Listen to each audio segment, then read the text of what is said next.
अस्सलाम वालेकुम, आप देख रहे हैं करा सच। मेरा नाम मुबशर लुकमान है। पाकिस्तान में हर रोज़ कोई ना कोई ऐसी स्टोरी सामने आती है जो पूरे मुआशरे को हिला कर रख देती है। खुदकुशी, बच्चों को महंगाई की वजह से कत्ल करना, बेराह रवी, चोरी, डकैती, ये एक रूटीन बन चुका है। अब एक और कारनामा सामने आया, इस्लामिया यूनिवर्सिटी भावलपुर का। ये जनूबी पंजाब की एक अहम यूनिवर्सिटी है जहाँ लोधरा से लेके भावल नगर तक और फिर आगे सादकाबाद तक पूरे इलाके के तलबा आला तालीम हासिल करने आते हैं। लोग अपने घरों की इज़्ज़तें सरकार के भरोसे पर हॉस्टल से भेजते हैं और इस इलाके के लोगों की जो आमदनी है और जिस तरह से यहाँ बच्चों को पढ़ाया जाता है, ये भी एक अलग कहानी है। इस्लामिया यूनिवर्सिटी के 126 डिपार्टमेंट्स हैं जिनमें तकरीबन 45,000 तलबा तालीम हासिल करते हैं। अब इस यूनिवर्सिटी से खबर आई है कि वो सिक्योरिटी ऑफिसर जो इन बच्चों का मुहाफिज है वही इनकी आबरू रेजी में सबसे आगे है। 5,500 वीडियोज़ उससे बरामद हो चुकी हैं जो यूनिवर्सिटी की तलबा की हैं। और जब से ये खबर आई है सामने, पता चला कि ये गैंग है, वो लड़कियों को सेमेस्टर क्लियर कराने के बहाने उनको ब्लैकमेल करता है, फिर उनसे खेलता है। यूनिवर्सिटी का एक और नाम जो सामने आ रहा है वो है डायरेक्टर फाइनेंस अबू बकर का, और इसके बारे में तो ये भी कहा जा रहा है कि इससे 7,000 से ज़्यादा वीडियोज़ बरामद की गई हैं। अब सवाल ये पैदा होता है कि एक साल में 365 दिन होते हैं, अगर एक रोज़ एक वीडियो भी बनाई जाए तो इतनी वीडियोस के लिए तो 15 साल दरकार होंगे। तो ये काम कब से चल रहा है? रोज़ाना कितने लोग, कितनी बच्चियों को हवस का निशाना बनाकर उनकी वीडियोस बनाते हैं, और फिर ये मामला इस हद तक संगीन नौयत इख्तियार कर चुका तो अभी तक आला हुकाम यूनिवर्सिटी के वाइस चांसलर तक किसी के कान पे जूं क्यों नहीं रेंगी? कहने वाले तो कह रहे हैं कि आला हुकाम की सरपरस्ती के बगैर ये काम मुमकिन ही नहीं है। कई लोग तो बगैर सबूत के वाइस चांसलर को भी इसे मुलव्विस कर रहे हैं, लेकिन ये अभी तक तो सुनी अनसुनी बातें हैं। अगर हुकूमत के कान पे कोई जू रही है तो आला इन्वेस्टिगेशन हो और सच लोगों के सामने आए। ये पोल इस तरह खुला कि यूनिवर्सिटी का सिक्योरिटी ऑफिसर एजाज एक लड़की के साथ जा रहा था कि रास्ते में इसको पुलिस का नाका नज़र आया। इसने वहीं से गाड़ी मोड़कर वन वे से निकलने की कोशिश की, लेकिन पुलिस ने उसको पकड़ लिया। और जब तलाशी ली गई कि उसके कब्जे से ना सिर्फ आइस यानी कोकेन बल्कि चर्स और कुछ और अद्वियात भी मिली। कहा जा रहा है कि बच्ची की इज्जत को मलूज़े खातिर रखते हुए उसको तो छोड़ दिया गया, और मैं उसका नाम नहीं आपको बता रहा। लेकिन बहरहाल जब एजाज शाह के खिलाफ FIR दर्ज की गई, अब यह मामला बड़ा संगीन हो गया। लेकिन देखना यह है कि इसमें मनशियात का पर्चा फाइनली कटेगा या मामलात में मट्टी डालने की कोशिश की जाएगी और लोगों को मज़ीद गुमराह किया जाएगा, क्योंकि ये मामला इंतहाई संगीन है। हर साल हज़ारों बच्चियाँ अपने ख्वाबों की ताबीर के लिए इस यूनिवर्सिटी में दाखिला लेती हैं। वहाँ बच्चियों के लिए घर से निकलना आसान नहीं, और अब यूनिवर्सिटी से इस तरह की खबरें आने का मतलब ये है कि किसी की भी इज़्ज़त महफूज नहीं। यहाँ पे वालिदैन अपने बच्चों को यूनिवर्सिटी भेजने से पहले 100 दफ़ा सोचेंगे, और जितना अरसा वो यूनिवर्सिटी में रहेंगी वालिदैन की जान सूली पे लटकी रहेगी। ये मामला एक बंदे का नहीं है। ऐसा लगता है कि पूरी यूनिवर्सिटी की इंतज़ामिया इस मौलिक काम में मुलव्विस है, और अगर नहीं है तो अभी तक उनको एक्शन लेना शुरू कर देना चाहिए था। बहरहाल यूनिवर्सिटी के मुलाजमीन मुबैना तौर पर मनशियात फरोशी के धंधे में भी मुलव्विस निकले। पुलिस ने गुज़श्ता रोज़ इस्लामी यूनिवर्सिटी भावलपुर के एक और ओहदेदार को मनशियात की खरीदो फरोख्त के इल्ज़ाम में गिरफ्तार किया। पहले ट्रेजरर, फिर सिक्योरिटी ऑफिसर, अब इस्लामी यूनिवर्सिटी के ट्रांसपोर्ट इंचार्ज से भी आइस यानी कोकेन बरामद की गई है। आइस एक्चुअली गरीब आदमी की कोकेन होती है। पुलिस ने डायरेक्टर फाइनेंस अबू बकर और सिक्योरिटी ऑफिसर एजाज शाह के बाद ट्रांसपोर्ट इंचार्ज अल्ताफ से भी आइस बरामद किया। अब दूसरी जानिब इस्लामिया यूनिवर्सिटी में वाइस चांसलर की जानिब से और तमाम मुलाजमीन और अफसरान के ब्लड टेस्ट करवाने का फैसला किया गया। अब वाइस चांसलर ने हाथ पैर मारना शुरू किए हैं। मामला मीडिया पे आ रहा है, लेकिन क्या इससे पहले कभी कोई एक शिकायत भी सामने आई? उसकी नाक के नीचे ये घिनौना खेल कब से जारी है, किसी को भनक नहीं पड़ने दी। कौन है इस जिल्लत का जिम्मेदार? कौन है इस गफलत का जिम्मेदार? हज़ारों बच्चियों की आबरू रेजी का जवाब कौन देगा? हज़ारों घरों के लिए कौन जवाबदेह होगा? क्या इन मुलाजमीन को अभी भी बचाने की कोशिश की जा रही? जब इतलात यह है कि वाइस चांसलर इस मामले को दबाने की कोशिश कर रहा है, उन्होंने एक लेटर भी जारी किया जिसमें उन्होंने मामलात की संगीनी को कम करने और हक़ाइक़ को मानने से ही इनकार कर दिया। लेकिन सवाल ही पैदा होता है, कौन इंसाफ देगा इन मजलूमों को? यहाँ हुकूमत अपने मामलात सीधे करने में मसरूफ़ है, निगरान हुकूमत पर मुकम्मका हो रहा है और अपना जो हमारे कोर्ट्स हैं वो सो मोटो लेते हैं, लेकिन मुख्तलिफ नौइयतों के इक़्तिदार के मसनद पर प्लानिंग की जा रही है। ऐसे में कहाँ किसको वक्त मिलेगा? आप मुझे ज़रूर बताइएगा अगर इस केस के मतलब या इस तरह के और किसी केस के मतलब आपको पता हो। मेरा फ़ोन नंबर देख लें आप, 0423 583 2590। ये मैं आपकी स्क्रीन पर लिख रहा हूँ, 0423 583 2590। सॉरी 042 है, यहाँ पे मेरे पास गलत लिखा हुआ आ गया था। बट एनीवे, मेरे साथ रिजवान रज़ी साहब भी हैं और आपकी कॉल का इंतज़ार भी है। आप देख रहे हैं खरा सच। रज़ी साहब, सुनिए आपने ये स्टोरी? मैंने ये स्टोरी सुनी और मुझे इस वजह से भी ज़्यादा दुख और तकलीफ़ है क्योंकि मेरा एक MA उस यूनिवर्सिटी से भी है, भावलपुर यूनिवर्सिटी से। ठीक है, थोड़ा सा मैं इसका दूसरा पहलू जो है, एक पहलू आपने बयान कर दिया है, दूसरा पहलू जो तीनों से रिकवरी डाली गई है आईएस की, काम की डाली गई ताकि बेलेबल ऑफेंस में नॉन बेलेबल ना हो, नॉन बेलेबल ना हो। 20 ग्राम हो जाती, 15 ग्राम हो जाती तो नॉन बेलेबल हो जाता मंशियात। 10 ग्राम डाली गई है तो बेलेबल ऑफेंस है, नंबर 1। नंबर 2, एन उस वक्त इस चीज़ का सामने लाया जाना जबकि अभी बच्चियों के दाखिले होने लगे हैं। वैसे बाय द वे वहाँ पे बच्चों और बच्चियों की तादाद 80,000 है। ये मुख्तलिफ कैंपसेस का अगर उसका सारे सब कैंपसेस मिला लिए जाएं तो टोटल स्ट्रेंथ जो है वो 80,000 है। उनमें 50% से ज़्यादा बच्चियां हैं। तो इसका मतलब है कि ये मामला मज़ीद संगीन हो जाता है कि वो वल्नरेबल हो गई ना इस खबर के बाद। और आखिरी बात ये है कि पुलिस का इसके अंदर किरदार जो है, उसके अंदर जो 3 FIRs लिखी गई हैं अब तक, वो तीनों डूबियस है, वो इसको नहीं करती। बुनियादी तौर पे इशू ये है कि कुछ वहाँ पे टिकटों का मसला है, किसी ने यजमान से इलेक्शन लड़ना है, किसी ने हासिलपुर से लड़ना है। जो यजमान वाले हैं उनकी लड़ाई हो गई है उनके साथ जो जुल्फ़कार में रहे हुए हैं, तो नतीजे के तौर पे उन्होंने यूनिवर्सिटी के अंदर अपनी स्ट्रेंथ दिखाई है यजमान मंडी वालों ने। मैं इशारों में बात कर रहा हूँ, किसी का नाम नहीं ले रहा, वहाँ के लोग समझ रहे हैं। और जो DPO साहब हैं वो उनके परवरदा हैं जिन्होंने ये स्ट्रेंथ दिखानी है यूनिवर्सिटी के अंदर या दिखा रहे हैं। आखिरी सवाल है मेरा कि वो व्लॉगर जिसको रसाई दी गई है ज़ेरे हरासत मुल्ज़म तक, क्या वो दी जा सकती है? ये भी एक मीनिंगफुल है। तो बहुत सारा दूसरे पहलू भी हैं। एक साइड ऑफ द स्टोरी आपने बयान कर दी है, दूसरी मैं ये अर्ज़ कर रहा हूँ। और मेरा मतलब है कि बहुत सारे क्वेश्चंस हैं जिनको पुलिस ने अब रिप्लाई करना है। DPO साहब किसके आशीर्वाद से यहाँ पे लगे हैं, ये भी एक बहुत बड़ा सवाल है। और वो क्या कर रहे हैं, क्योंकि अभी तक उन्होंने कोई सॉलिड चीज़, वो जो 5500 या 7000 वीडियोस हैं, क्या उनका फोरेंसिक करवा लिया उन्होंने, या उन्होंने फोरेंसिक भेजा उन्होंने पंजाब फोरेंसिक को? पंजाब तो उससे पहले स्टेटमेंट देना मेरा ख्याल है थोड़ी सी ज्यादती वाली बात है। राइट। आप मुझे एक बात बताएं कि 10 ग्राम हो या 200 ग्राम हो, आइस तो बरामद हुई है? बिल्कुल हुई है, ठीक है ना, लेकिन साथ मैं कुछ और कह रहा हूँ, प्रोहिबिटेड है। बिल्कुल है।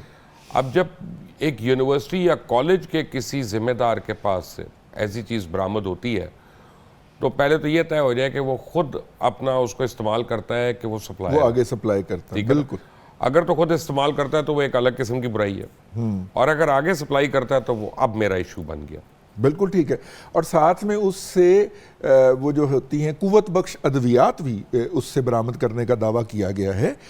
तो इस उम्र के अंदर उन्हें कुव्वत बख्श अद्वियात इस्तेमाल करने की या बेचने की क्या ज़रूरत पेश आई ना, ये भी इन्वेस्टिगेट होना ज़रूरी है। बहुत बहुत अहम पहलू है जिसकी तरफ आपने निशानदेही की है। आपको पता है कि हमारे एजुकेशन के बड़े मसाइल हैं, बहुत ज़्यादा। पहले तो आप दाखिला ही नहीं मिलता, दाखिला मिलता है तो वो भी सिफारिशों पे और टेस्टों के नाम पे पता नहीं कितने कितने पैसे ले लिए जाते हैं, सिक्योरिटी के नाम पे कितने कितने पैसे ले लिए जाते हैं। फिर गर्मियों की छुट्टियां हो या सर्दियों की एडवांस में पैसे ले लिए जाते हैं, स्कूल हो या कॉलेज हो या यूनिवर्सिटी हो, तीनों के। उसके बाद मुख्तलिफ वहाँ पे जो तकरीबात या कोई काम हो रहे होते हैं उसके अलग से पैसे लिए जाते हैं। बच्चों के आने जाने का एक अलग खर्चा है माँ बाप के लिए। माँ बाप तो बिक गए हैं इस मुल्क में अपनी औलाद को पढ़ाते पढ़ाते, और यानी ये एक ऐसा माफिया है क्योंकि गवर्नमेंट के जो स्कूल्स हैं वो नॉन एग्जिस्टेंट हैं। हाँ। गवर्नमेंट के कॉलेजेस जो है नाकारा हैं और गवर्नमेंट की यूनिवर्सिटीज़ ना होने के बराबर है।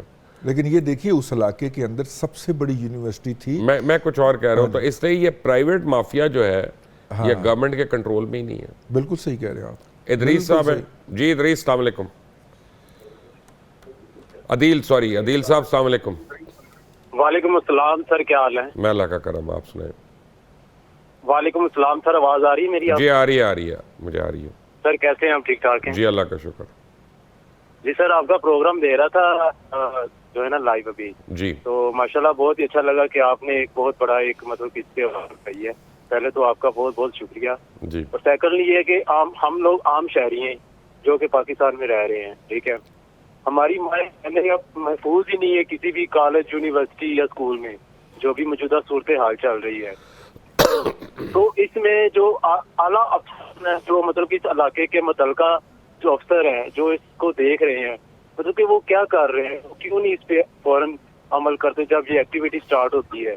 जाहिर उनको पता तो होगा कि कॉलेज या यूनिवर्सिटी में जो काम हो रहा है, 2 नंबर जैसे कि अभी रिसेंटली हुआ है हमारी मतलब कि इस्लामिया यूनिवर्सिटी भावलपुर में, तो ये इसमें जो आला ओहदेदार है वो क्यों नहीं इस पे एक्शन लेते? वो क्या सोए हुए हैं? उनको सर जब खबर चलती है तो तब याद आता है। तो ये मेरे ख्याल में 1-2 दिन ये प्रोग्राम चलेगा आपका, कोई नई फिर आ जाएगी। मतलब कि इस तरह के बीसीओ केसेस हैं जो कि हमारी मतलब के माशरे में हमें मिलते हैं। तो काइंडली मेरे सबसे यही है कि काइंडली हम मेरी आवाज़ उन लोगों तक पहुँचाइएगा कि अगर इस तरह यूनिवर्सिटी और कॉलेज में होना है तो हमारी माएँ बहनें वो कब तक महफूज रहेंगी? मतलब के थैंक यू, क्या वो महफूज थैंक यू नहीं अदील, थैंक यू। आपने you made your point very clear. कब तक एक्शन होगा? अब मैं आपको एक और बात बता देता हूँ। आप छोड़ दें एक सेकंड के लिए भावलपुर इस यूनिवर्सिटी को, क्योंकि आपके एक इमोशनल व्यू से ताल्लुक है। एफिलिएशन। तो अब आप तो कह दें नॉट बिफोर मी, जैसे आला जजेस रात कहते हैं, आप भी कहते हैं नॉट बिफोर मी। लेकिन आपको मैं गोश गुजार कराना चाहता हूँ कि लाहौर में जो अप मार्केट स्कूल्स हैं, उनके अंदर ड्रग्स खुले आम बिक रही हैं।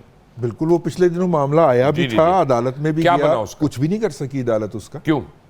क्योंकि वो लोग बहुत मुअस्सर थे, जो उसके नहीं, मालिक मुअस्सर थे। नहीं थे। जब जजों के बच्चों ने भी तो स्कूलों में जाना है ना, उन्हीं स्कूलों में जाना है। हाँ, एक्शन कैसे हो जाएगा? उन्हीं का बच्चा प्रीफेक्ट बन जाएगा, उन्हीं का बच्चा मॉनिटर बन जाएगा, उसको कोई गोल्ड मेडल मिल जाएगा, उसको कोई ड्रामे में लीड रोल मिल जाएगा। यही रिश्वतें हैं ना स्कूल की। तो बस बात यही है। उनके बच्चों ने भी स्कूल जाना है और वो उसी धड़ल्ले के साथ एलीट क्लास के बच्चों ने मिलके एलीट क्लास की बच्ची को मारा, तशद्दुद किया, और एलीट ने उसको रिलीफ नहीं दिया। मिसेस अनायत हैं लाहौर से। जी, अस्सलाम वालेकुम। जी अस्सलाम वालेकुम। वालेकुम सलाम। कैसे हैं आप? ठीक हैं जी अल्लाह मुबशर साहब? जी अल्लाह का शुक्र, अल्हम्दुलिल्लाह।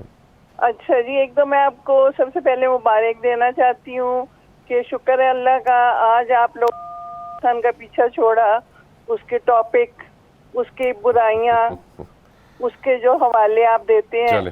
रजी साहब अस्सलाम वालेकुम।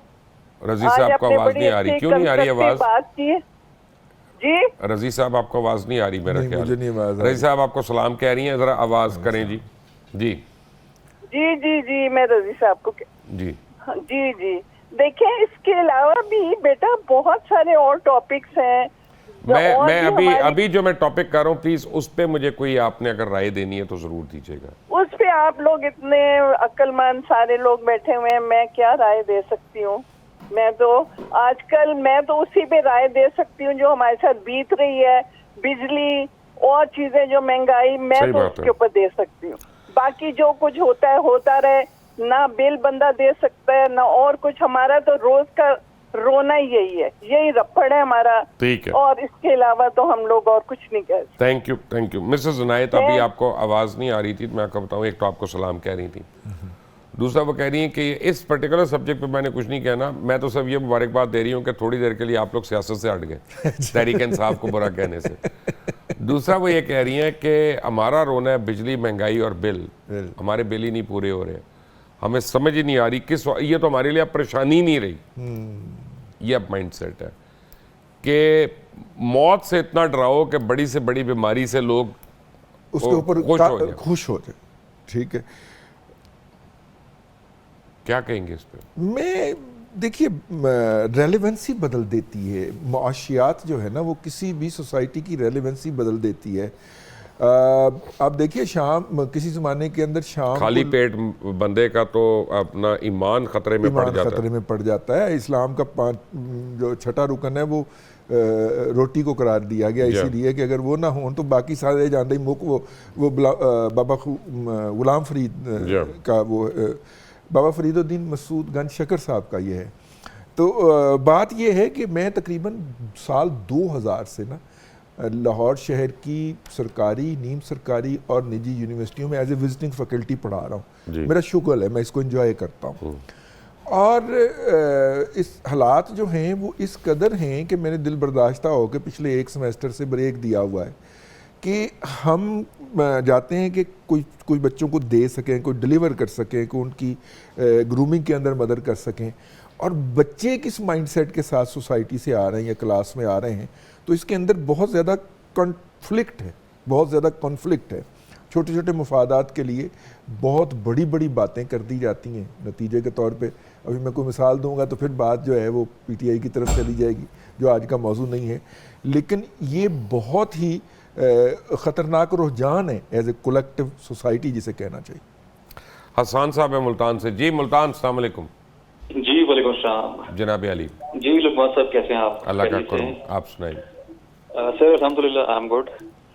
एक छोटा सा मतलब ये जो वाक़या हुआ है, बहुत दरिंदगी का वाक़या हुआ है जी, और बहुत अफसोसकुन है ये तमाम मतलब पूरे देखने वालों के लिए, सुनने वालों के लिए, मेरी बहनों, मेरी माओं के लिए, मेरी बेटियों के लिए। तो ये बहुत पेनफुल चीज़ रही है। अच्छा, मेरी एक छोटी सी सजेशन है जी, ये तो एक यूनिवर्सिटी का वाक़या है, तो इसके अलावा आपको तमाम पूरे पाकिस्तान में जितनी भी यूनिवर्सिटीज़ हैं, आप तमाम इन यूनिवर्सिटीज़ पर नज़र रखें, देखें कि वहाँ के जो टीचर्स हैं, वहाँ के जो फैकल्टी टीचर्स हैं, जो प्रिंसिपल हैं, उनकी क्या एक्टिविटीज़ है। यू बिलीव कि ये सिर्फ इस यूनिवर्सिटी का वाक़या नहीं है और ये अब से नहीं चलती हुई हर चीज़ें, ठीक है ये एक्सपोज अब हुई हैं, बट इट डजेंट मीन कि ये अब आई हैं। ये through proper channel from the very first day कि आप इसको ये कह सकते हैं कि जी जब से कोई स्टूडेंट अगर किसी यूनिवर्सिटी में कोई एडमिशन ले लेता है ना, तो उसके लिए ये हमेशा से थ्रेट रहा है। स्पेशली जो हमारी फीमेल मतलब स्टूडेंट्स वगैरह हैं, उनके लिए ये बहुत बड़ा थ्रेट है। आप सिर्फ इस एक यूनिवर्सिटी पे जो फोकस करना है वो एक अलग चीज़ है। आप बाकी तमाम जितनी भी यूनिवर्सिटीज़ हैं हमारे साउथ पंजाब की, फेडरल की, जितनी भी यूनिवर्सिटी है, मैं कुछ इस तरह के अल्फाजात इस्तेमाल नहीं करना चाह रहा जो कि मेरे सुनने वाले मतलब मुझे बड़ा गैर मुहज़्ज़ब सा कहेंगे, लेकिन ये आप ये समझ ले कि यहाँ एक दलाली चल रही है। तो ये चले अब ये तमाम ज़्यादा हो गया, वेरी सॉरी आपको मैंने ये वर्ड यूज़ किया, लेकिन आसान आपका शुक्रिया और थैंक यू फॉर कॉलिंग। लेकिन प्रॉब्लम यह है कि इस यूनिवर्सिटी के ऊपर एविडेंस आया हुआ है। अब वो प्रूफ तो अभी नहीं है, अभी एविडेंस है, तो मैं उसको इसलिए उस तरह से ब्लेम तो नहीं कर सकता। लेकिन यह है कि अब जब तहकीकात होंगी और फोरेंसिक वाले बताएंगे तो ये चीज़ मैं समझता हूँ एग्जिस्ट कर रही है। उसकी क्वांटिटी क्या है ये तो आने वाला वक्त बताएगा। एक ब्रेक लेता हूँ, ब्रेक के बाद आएंगे, आप कॉल करिएगा। रिजवान रजी मेरे साथ ही हैं। Take a break.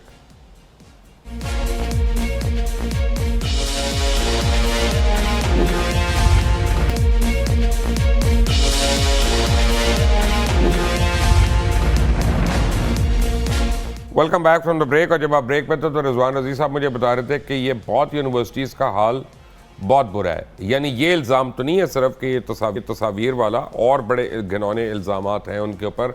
एक दो के उन्होंने मुझे नाम भी बताए, लेकिन अभी मैं उनका नाम नहीं ले रहा फ़िलहाल, क्योंकि जब तक तहकीकात नहीं हो जाती। लेकिन एक यूनिवर्सिटी का उन्होंने मुझे बताया कि वहाँ पर केसेस भी हुए कुछ और सज़ाएँ भी हुई लोगों को, लेकिन उसको मीडिया में आने से रोका गया। चलें, समझ आता है, जहाँ पे लड़कियों की बात है वहाँ पे रोका गया। लाहौर से कॉलर है आज़म। जी आज़म भाई, अस्सलाम वालेकुम। जी वालेकुम सलाम। इधर क्या हाल चाल है? ठीक ठाक है? अल्लाह का शुक्र, आप सुनाएं। जी मैं आपसे ये कहना चाहता हूँ कि सर आपने ये मसला तो छेड़ा है। सबसे बड़ी बात है हुकूमत के लिए, सर मैं एक बात शेयर करना चाहता हूँ आपसे। खाली ये यूनिवर्सिटी नहीं, आपको भी पता है लाहौर में हर मीडिया ने इंटरव्यू किया मंशा के हवाले से। कितनी हुकूमत सख्ती कर रही है आजकल मोटरसाइकिल के हेलमेट के लिए कि इतना जुर्माना किया जाए, इतना किया जाए, इतना किया जाए। कितना लोगों को डर पड़ गया। हेलमेट की जो मुहिम चल रही है लाहौर के अंदर, आपको शायद बताओ। ये मंशा के ऊपर गवर्नमेंट अगर सख्ती सर करना चाहे, खाली यूनिवर्सिटी नहीं, आप देखें नहर जो लाहौर की मेन नहर है उधर कॉलेजों में, स्कूलों में, हर जगह पे नौजवान लड़के जो हैं वो लगे हुए सिक्कों के ऊपर। ये सरेआम सर काम हो रहा है। ये गवर्नमेंट इस चीज के ऊपर अगर सख्ती के साथ एक्शन लेगी, ये यूनिवर्सिटी क्या, ये आम सारा कुछ खत्म हो जाएगा। ये मुझे बताएं, मैं गलत फरमा रहा हूँ कि दुरुस्त फरमा रहा हूँ? 100% सही कह रहे हैं। फर्क यह है कि मैं नहर का जिक्र नहीं करना चाहता था, वरना बात फिर ज़मान पार चली जाएगी, लोग माइंड कर जाएंगे। मैं नहीं करता। नहीं, वो तो आपको भी तो पता है ना कितनी मीडिया ने इंटरव्यू किए हैं, सारा कुछ। गवर्नमेंट को इश्यू, गवर्नमेंट को देखना चाहिए ना। थैंक यू, इसको बहुत थैंक यू, मैं समझ गया। रजी साहब सुन लिया आपने? हाँ जी, हाँ, मंशियात जो हैं यूनिवर्सिटी में इसी सोसाइटी से जा रही हैं ना, इसी जगह से जा रही हैं। तो आजम साहब ने बहुत, और जितनी डिप्रेशन बढ़ रही है यूथ में और होती जा रही है, यूथ में और होती जा रही है। और आपके यहाँ यूथ की पॉपुलेशन बहुत ज़्यादा है, उनके पास कुछ करने का जज्बा होता है, एनर्जी होती है, डायरेक्शन होती नहीं है। नतीजे के तौर पे वो इस तरह की चीज़ों की तरफ माइल हो जाते हैं। लेकिन सर ये मंशियात कहीं टाउनशिप या ग्रीन टाउन या शदरे में तो नहीं बनती ना, ये कहीं और बनती हैं। ऑल द वेज वहाँ से चलती हुई यहाँ तक पहुँचती हैं। इनकी सप्लाई चेन के अंदर कोई रुकावट नहीं आती, ठीक है ना। और वो, और फिर थोड़ी सी भी नहीं। पिछले दिनों हमने लाहौर के अंदर एक ड्रोन गिरने का, ड्रोन जो होता 2 है, दफ़ा हुआ वो वाकया हमने देखा। और वो एक जगह से दूसरी जगह मंशियात की मुंतकिली के लिए इस्तेमाल किया जा रहा था और वो रास्ते में गिर गया। तो आप अंदाज़ा करें कि हमने जदीद टेक्नोलॉजी भी किस काम के लिए इस्तेमाल। मुल्तान से कॉलर हैं जावेद, अस्सलाम वालेकुम। सर कैसे हैं? मैं अल्लाह का शुक्र, आप सुनाएं। सर ये जो इस्लामी यूनिवर्सिटी वाला वाकया है, ये कोई, इसमें आप देखें ना कि जो हुआ है, इस पे आप किसी बंदे से पूछ लें क्या इस बंदे को कुछ सजा मिलेगी? अगर ये सच भी है तो आप 90% लोगों या 100% लोगों का जवाब यही होगा जी इस पे कोई सजा नहीं मिलेगी। मुझे तो नहीं लगता कि सजा होगी। तो सजा होगी भी नहीं सर जी। किसी को इस सिस्टम पे ना यकीन है, ना किसी को इस पे एतबार है। वो जावेद इकबाल का एक और वाकया भी हुआ था, आपको याद है, लाहौर के अंदर। उस बंदे ने खुद ही खुदकुशी कर ली थी, उसके ज़मीर ने मलामत किया तो वो मर गया।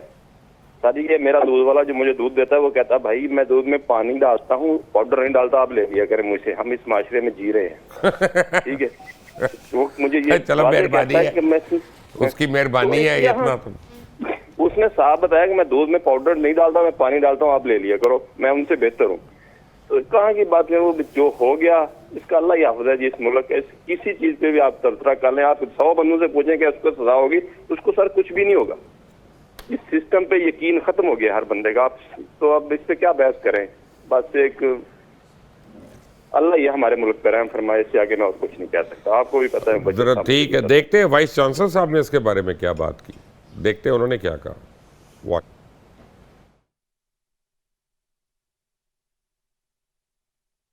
जी, मैं इस हवाले से खुशखबरी ये शेयर करना चाहता हूँ कि डिफरेंट एजेंसीज़ की तहकीक़ात से ये मामला सामने आया है कि ये गहरी और मुनज़्ज़म साजिश की गई थी यूनिवर्सिटी के किरदार और तशख़्ख़ुस को मस्क करने के लिए, और इसके तमाम तर किरदार आश्कार हो चुके हैं। यूनिवर्सिटी में अल्हम्दुलिल्लाह ना ही ड्रग से रिलेटेड कोई इशू है, ना ही सेक्शुअल हरासमेंट या एक्सप्लॉयटेशन का कोई मैटर है। यहाँ 27,000 फ़ीमेल स्टूडेंट्स और तकरीबन कोई 35,000 मेल स्टूडेंट, 65,000 के करीब स्टूडेंट्स जो हैं वो एक कंजीनियल माहौल में तालीम हासिल कर रहे हैं।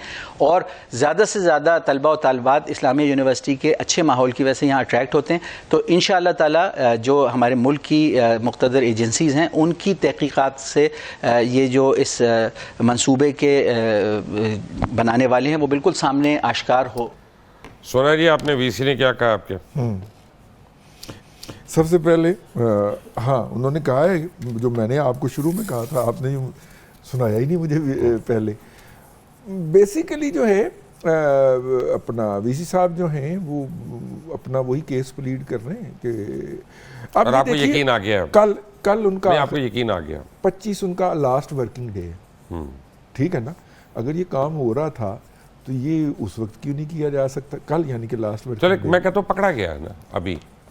और रिचर्ड निक्सन ने भी ये कहा था कि जो मैंने किया वाटरगेट के ऊपर, सारे कर रहे थे पहले, उनका किया होगा, तू फड़िया गया, तेरे तो शुरू करांगे, यही कहा था ना उसने। कि कौन सा प्रेसिडेंट है जिसने ये नहीं किया? बिल्कुल सही, बिल्कुल सही। सवाल ये पैदा होता है कि जो अभी हमारे कॉलर ने बात की कि एज अ सोसाइटी हमारे बखिए उथड़ गए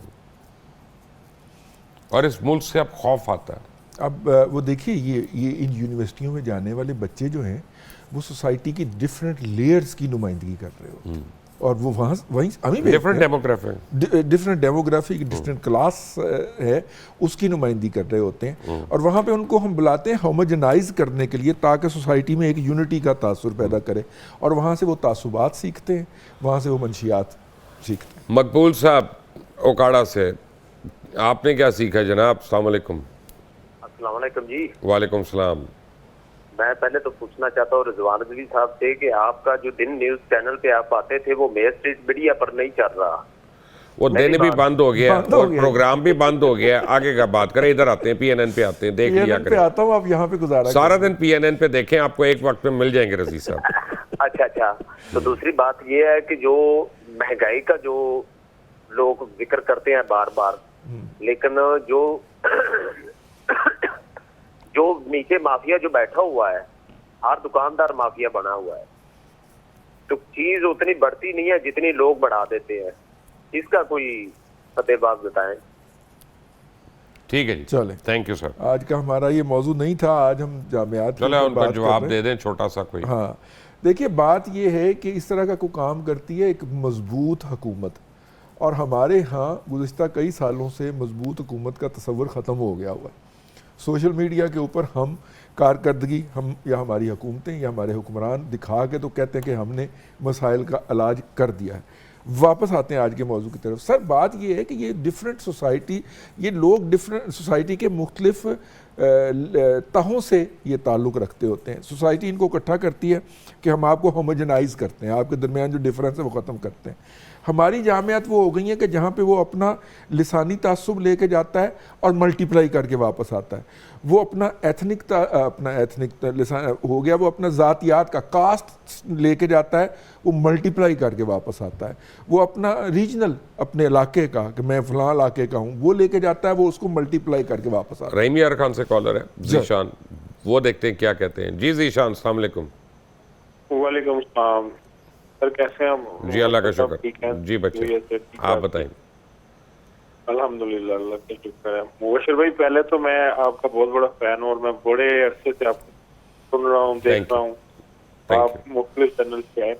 सेकंड वन, मेरा यही कहना है आपसे कि ये जो मैटर अभी इस्लामिया यूनिवर्सिटी में हुआ है, ये बेसिकली हमारा डिवीजन है रहीमिया खान का।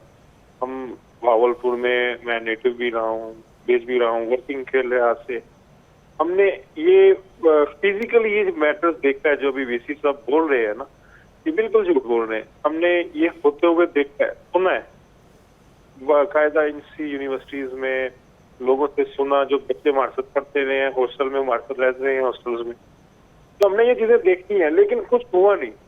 ना पहले कुछ होना है ना अभी होना है। तो इसके बारे में एक प्रोग्राम किया जाए कि आप भी इसका फॉलो अप लिया करें कि जो हो जाता है, जो आप मैटर डिस्कस कर लेते हैं, क्या उसको दोबारा आप उसको फॉलो अप लेते हैं कि इसका क्या बना क्या नहीं बना। आप भी छोड़ देते हैं प्रोग्राम्स करके, एक दो प्रोग्राम किए, या तो आप उसके पीछे लग जाएं ताकि इस नासूर को हम जड़ से खत्म कर सकें। हमारी माए बहनें अगर इस यूनिवर्सिटी में सेव नहीं है तो फिर क्यों ना हम लोग भी इनके खिलाफ एक मुनज़्ज़म हो के मुनज़्ज़म। प्रॉब्लम ये है जीशान, मैं समझ गया आपकी बात, मैं आपको थैंक यू। पहली बात तो ये है कि आप बिल्कुल सच कह रहे हैं, वाकई हमारा और चैनल्स का और सारे हम सब का फॉलो अप वीक है स्टोरी का। अब जैसे, लेकिन प्रॉब्लम यह है कि आज अगर मैं दोबारा प्रोग्राम करता हूँ नूर मुकद्दम के कत्ल के ऊपर कि उसके कत्ल के साथ क्या हुआ, तो लोग कहेंगे यार ऐसी भुख नाल मर रहे हैं, बिजली का प्रॉब्लम है, तू अपना ओनू लैके बह गया, उस केस नू लैके बह गया। जैसे अभी मिसेज इनायत ने कहा कि जी वो आप इमरान खान के पीछे पड़ गए, आप तहरीक इंसाफ के पीछे पड़ गए, तो भाई इसलिए पड़े कि वही बुराई थी ना, आपको उसको जड़ से ख़त्म करने की बात हो रही है। लेकिन अब यह है कि नहीं पढ़ते, तो उन्होंने कहा बिजली, गैस बिल, पानी, ये हमारे मसाइल हैं।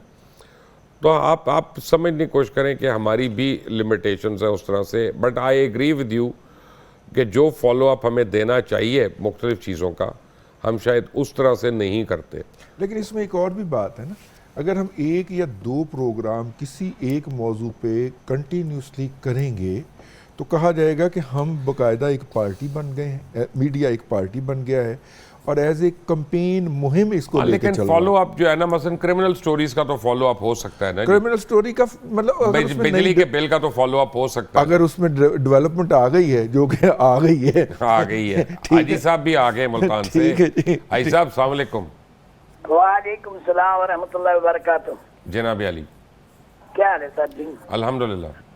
सर मुझे तो खुशकिस्मती है, आपके चेहरा तो आपका रोज देखता हूँ, और जो है ना आवाज आज पहले रास्ता सुन रहा हूँ। मुझे मुबारक भी दे दें, मुझे आप दे दें। मैं आपको बहुत मुबारक हो, आपको बहुत मुबारक हो। खैर मुबारक। तो सर मेरे दो बातें हैं, बस मेरी दो बातें सुन लें सर, आपकी बहुत मेहरबानी होगी। और मैं किसी सियासी बात नहीं करता, कोई नशाई मनशाइयों की बात नहीं करता। मेरे साथ एक मसला हो गया, पिछले दिन आपका वापडा के बारे में प्रोग्राम था, तो मैं उस दिन का आपसे ना बात कर रहा हूँ, हो नहीं रहा मेरा। तो मैंने ना गरीब आदमी, बहुत मजदूर आदमी, रेडी लगाता हूँ चावलों की, और कारोबार डाउन हो गया। तो माले में ना खंबे के साथ मीटर लगे हुए हैं हमारे काफी सारे लोगों के।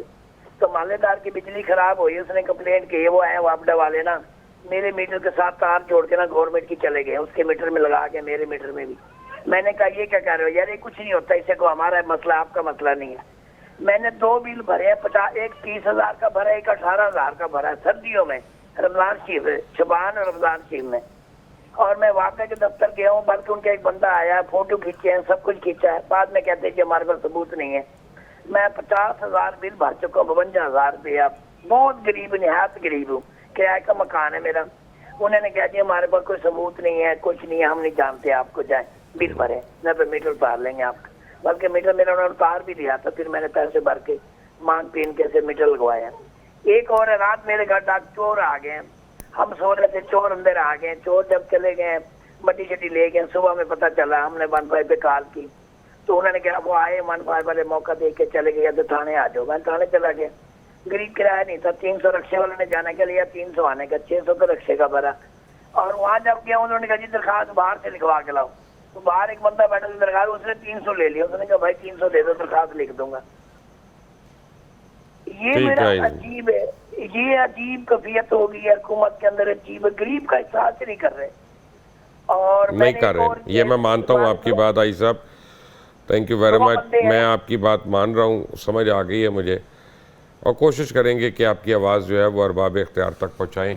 अजीज साहब ने एक अजीब सी बात मुझे बता रहे हैं, बस दोबारा बताइए आपने जो आपने। इस्लामिया यूनिवर्सिटी बावलपुर की ये रवायत रही है कि यहाँ से जो भी वाइस चांसलर सर्व होके गया है उसको बकायदा फिजिकली मारा जाता है। पिछले वाइस चांसलर साहब को बकायदा उनके जॉब के आखिरी दिनों में या उनके टेन्योर के आखिरी दिनों में उनके कमरे में बंद कर दिया गया, और पुलिस भी उनको वहाँ से निकलवा पाई। ये क्या चक्कर है वहाँ पे?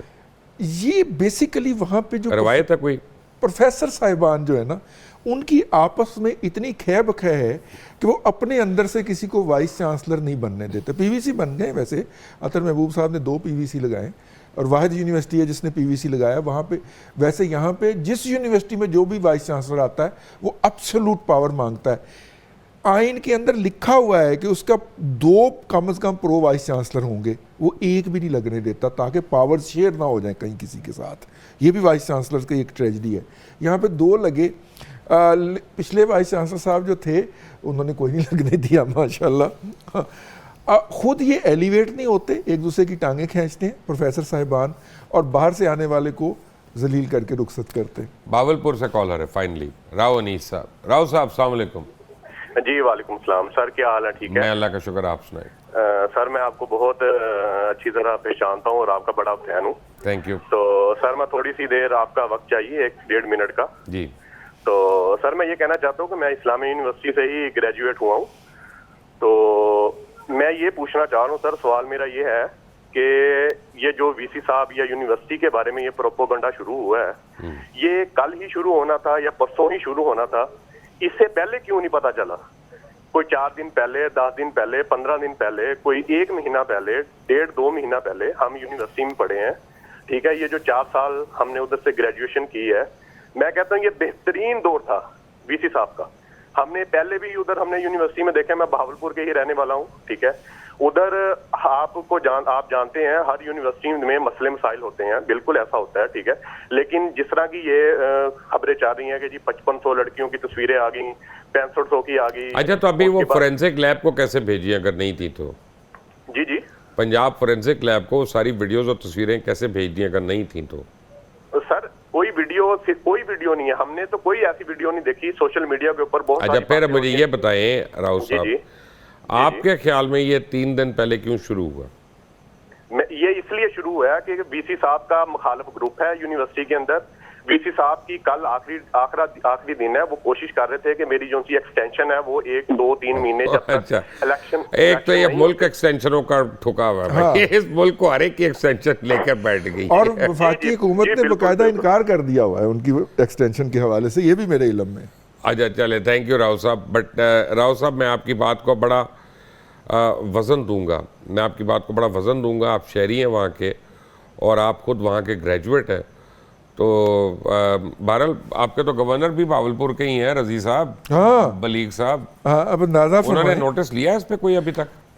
उन्होंने नोटिस लिया है, हालांकि वो चांसलर भी हैं। और देखिए, एक तो वो जो लोग सरेंडर हुए बाद में गिरफ्तारी के लिए, वो भी उनके नोटिस के नतीजे में ही सरेंडर हुए हैं कि वो तमाम लोग जिनके ऊपर शक है। दूसरा, वाइस चांसलर साहब ने सबसे पहले अपना ब्लड ऑफर किया टेस्ट के लिए कि अगर मुस्तकबिल में या इस प्रोसेस के अंदर कहीं पे भी वो मैच कर जाए किसी जगह के ऊपर, ब्लड गया उन्होंने तो नारकोटिक्स के लिए मैच कर रहे हैं ना, कि अभी ले रहे हैं कि नहीं ले रहे, अगर 72 घंटे में नहीं ली तो नहीं आएगा। वो इल्ज़ाम जो दूसरा कभी इल्ज़ाम लगा है वो बच्चियों वाला, उस हवाले से भी तो मैचिंग होगी ना, मतलब उस हवाले से भी वो किया जाएगा। तो और तमाम HODs को पाबंद किया इस बात का जिसके ऊपर उनको बहुत ज़्यादा रंजई समर का मिर्चें लगी हैं। उन्होंने कहा जी सबसे पहले मैं दे रहा हूँ और बाकी आप लोग भी दीजिए, और इसको हम जो है वो मंतकी अंजाम तक पहुँचाएंगे। कराची से चौधरी साहब, चॉइस कदीर साहब, अस्सलाम वालेकुम। जी अस्सलाम वालेकुम जनाब। आज कराची में बारिश हुई है, हाँ, और आप रोडें अगर आप देखें तो सारी रोडें टूटी हुई हैं, टूट गई। इधर भी यही हाल है, इधर भी कोई बेहतर हाल नहीं है। जरदारी साहब से पूछें ये क्या हो रहा है। अब वो एक दफ़ा मैंने शेख रशीद साहब से किसी रिपोर्टर ने पूछा था, आप वज़ीर रेलवे हैं, ट्रेन का एक्सीडेंट हो गया, क्या हो रहा है? कहते मैं को ड्राइवर था ट्रेन का, तो उन्होंने तो ये जवाब दिया था। लेकिन रोडों का हाल, चाहे कराची हो, लाहौर में भी बहुत बुरा हुआ। आप पूरी नहर आपकी उड़ गई, सारा कुछ। बिल्कुल, तो बिल्कुल। चले, एक बात तो समझ आती है कि बारिश ऐसी हुई है कि कुछ भी हो सकता है, लैंडस्लाइडिंग हो गई है वो, लेकिन देखना ये भी तो है ना कि क्या वो नाकिस काम की वजह से ऐसी हाल हुआ है कि वाकई बारिश ज़्यादा हो गई? दोनों फैक्टर्स हैं उसके अंदर, नाकस कंस्ट्रक्शन भी है और बारिश भी हो गई है, और ख़ास तौर पे जो चीज़ें अर्जेंटली की जाती हैं। नाकिस नहीं है, मैं आपको अर्ज़ कर देता हूँ, आपको अब मैं बताता हूँ, ये आपकी इन्फॉर्मेशन बिल्कुल गलत है, और ये भाई साहब की भी, चौधरी कदीर साहब की भी, क्योंकि मैं CNW मिनिस्टर रह चुका हूँ। हाँ, और मैंने सड़कें बनाई हैं पिछले केयर टेकर जी, और मैंने सड़कें बनाई हैं और मुझे उसका पूरा हिसाब है। हमारी सड़क जो है ना, वो किंग कॉन्ग भी बनाएगा तो वो टूट जाएगी। उसकी वजह ये है कि हमारी सड़कों पे जो लोड जा रहा होता है, जो एक्सल लोड ट्रकों के अंदर, टैंकर्स के अंदर, इन सारों पे जा रहा होता है, उनके लिए ये सड़कें नहीं हैं। और अगर वो इस पे आते हैं और खुलेआम आते हैं और उनको रात के 9 बजे बाद चलने की इजाज़त है ये वो, तो ट्रस्ट मी, जो मर्जी मटेरियल हो वो उड़ा देगा सड़कों को। तो इसमें सिर्फ कोताही नहीं है, ना एहली नहीं है, ना एहली है ट्रैफिक ना कंट्रोल करने की, लोड ना कंट्रोल करने की, वो ज़िले इंतज़ामिया की जिम्मेदारी है बाय द वे, वो पार्टी हेड की नहीं है। कोयटा से कॉलर हैं जी। कोयटा, अस्सलाम वालेकुम। कोयटा, अस्सलाम वालेकुम। कॉल ड्रॉप हो गई है। तो ये मैंने आपको बताया सड़कों के ऊपर। इसका मतलब है कि वो जो GPO के सामने एक बहुत बड़ा सड़क के ऊपर गड़ा पड़ गया था, वो आपकी मिनिस्ट्री के तहत आता? नहीं, मेरी मिनिस्ट्री के तहत नहीं, मेरे से पहले था वो। अच्छा, हमने तो उसको रिपेयर करवा दिया था बाद में। मैं आपको फ़र्क बताता हूँ क्या। वहाँ पे क्या था कि जब सीवरेज का आपका सारा नीचे निज़ाम है और उसके ऊपर आपने बगैर प्लानिंग के आपने सड़क को पक्का करी जा रहे हैं, तो एक दिन तो केव इन होगी वो। हाँ, आपका लोड जो जा रहा है, आप देखें, आप एक्सल लोड अपना ज़रा देख लें कि जो आपका है। मुसरत है लाहौर से। जी मुसरत, अस्सलाम वालेकुम। वालेकुम सलाम। मुबशर साहब, मुझे आपसे सिर्फ एक ही बात कहनी है। बड़ी देर से मैं आपका नंबर मिला रही हूँ जी। मैं लाहौर से बिलोंग करती हूँ शुरू से। अगर एक बंदे को ये लटका दे हमारे हुक्मरान एक बंदे को लटका दें, पूरी जनरेशन सीधी हो जाएगी। वैसे आपने मेरे दिल की बात की है। इस मुल्क में अगर कोई हुक्मरान भी लटक गया ना, तब भी अपना हमारे हुक्मरान भी ठीक हो जाएंगे सारे। या आप बिल्कुल आप सही कहती हैं। अगर घर का बाप गलत होगा तो औलाद कैसे सही हो सकती है? आप सही कह रही हैं। अगर हमारे हुक्मरान गलत है तो हम लोग कैसे सही हो सकते हैं? आप 100% सही हैं। मैं आपसे टोटली एग्री करता हूँ। हम लोग थैंक यू। करते हैं अपनी बच्चियों को स्कूल भेजते हुए। हमारी तो हर बच्चियां बड़ी हो गई है, शादीशुदा है सब, माशाल्लाह। लेकिन आप यकीन करें, मुझे दुख होता है उन माओ का जिनकी बच्चियां शराफत में जाती हैं और उनके ऊपर ये इल्जाम लग जाते हैं। कौन रिश्ते करेगा इस मुल्क में? इस मुल्क में कुछ नहीं है, हुक्मरानों से लेके रेडी वाले तक बेईमान है। बहरहाल अल्लाह हदायत दे दे, शायद हमारी किसी की दुआ लग जाए। बहुत शुक्रिया मुबशर भाई, thank you very much. Thank you Musarrat बहन। और आपके जज्बात जो है मैं उनकी बड़ी कदर करता हूँ। ये एक माँ की आवाज़ है, बिल्कुल, जिसकी बच्ची कोई जो है वो पढ़ने इसमें जाती कोई है, इसमें गलत बात नहीं है। मैं इनसे 100% एग्री करता हूँ। जिनकी बच्ची अदारे में पढ़ने जाती है। रिजवान रज़ी, आपका बहुत बहुत शुक्रिया। भालपुर यूनिवर्सिटी को मौका देते हैं कि अगर उन्होंने अपना कोई मौक़िफ़ खरा सच के ऊपर देना है तो वो आके प्लीज़ हमें दें। वाइस चांसलर साहब, आपकी एक्सटेंशन की दरख्वास्त नामंजूर हो गई है रिजवान रज़ी साहब के मुताबिक, तो आप एक्सटेंशन के बाद कल फारिग होंगे, तो कल के बाद आपने आके अगर खरा सच में अपना मौक़िफ़ देना है तो ये फोरम आपके लिए हाजिर है। अंटिल द नेक्स्ट टाइम, अल्लाह हाफिज़।